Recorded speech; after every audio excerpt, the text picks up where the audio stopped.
how are you? My name is Karen, and I've decided to read all 13 books on the International Booker Longlist, hopefully before the shortlist is announced on April 7th. That gives me about 21 days, I think, as of today, which is March 16th. So far, I have read 3 out of the 13. We're making progress, slowly but surely. And if you want a more up-to-date, you want to know what I'm reading in the moment, head to Instagram. My handle is @SwamiKaren. Let's dive into the review, what you guys are here for, I hope. I read Love in the Big City by Sang-Young Park, and wow, this is a fun one, yet also sad.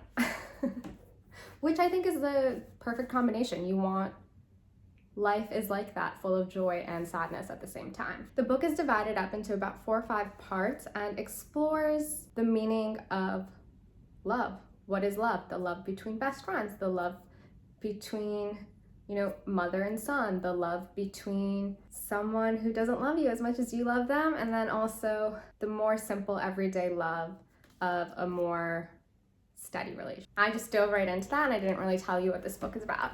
This book follows our narrator, Young, who is a young gay man, who at the start of the book, we meet him. He's in university. He's a bit of an outcast, and he befriends Jae, this young woman who both of them are kind of outcasts. They're both sexually promiscuous. They're doing their own thing, and they become besties, and they decide to live together, and they're having a grand old time. At that moment, the book was giving me very much so happy hour vibes. And originally, I don't know how much you guys knew about this book, but what I thought this book was about, I thought it literally was going to focus wholly on his friendship with Jae and throughout the years, and that was going to be the main plot of this book. I thought she was going to stick around.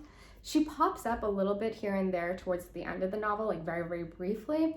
But where one ends, we are done with this girl. She's married and doing her own thing. So if you think it's gonna stay happy hour throughout the rest of it, it really doesn't. But it still is very fun and frivolous. He goes out drinking all the time. He's going on dates. He's trying to work. He starts writing. He works corporate jobs but realizes he doesn't really like them. On page 143, he says, "So sorry for the background noise. I guess they're doing construction and I can't really do anything about that." So on page 143, and once I got a taste of what it meant to be in the real world, I immediately lost all appetite for building or achieving anything. It's pointless, just the same thing in a different place, I thought. And honestly, that's what work is. So part 2 is kind of explores his relationship with this man 12 years older than him, who has bottled up a lot of self-hatred and is stuck in the past. And Young is quite enamored with him. He loves him so much because he feels their meet cute is really good. He describes how his body is electrified just by the mere presence of this man sitting beside him. But at the same time, Young, I think, has a lot of self-awareness, so he's able to be he would do, the love of my life would do this thing, but at the same time, I'd be it's a little sus. I wanted to say this, but I was unable to. We got into the habit of this. Our first argument, it's told really well, and I think is an accurate description of being in a relationship where there is a power dynamic and you are so young and also so in love. The undercurrent of part 1 and part 2, and maybe a bit of part 3, is Young's relationship with his mother, which is quite fraught and tenuous. At one point in his early adolescence, she actually gets him institutionalized after seeing him kiss a boy, and then as they're older and he's in his late 20s, early 30s, she is suffering from cancer and it's not going well, so he's taking care of her and also reconciling with his own feelings towards her and the life he would have wanted. And he says this line about how you can never really, paraphrasing of course, about how you can never really know someone, just straight right. Read the book to find out how it's said. In part 4, I'm basically giving you the plot, but none of these are really spoilery. They're just like small little details. And in part 4 and kind of 5, he meets what is probably the love of his life. And the way he enters into this relationship is unlike all of his previous relationships. This one is slower, steadier, and they kind of get into this habit of page 173. He and I had come to see each other as part of a landscape of tedium, just another prop in our monotonous, sweaty days.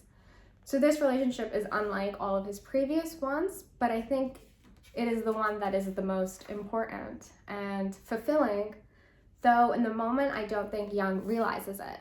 And then the novel ends.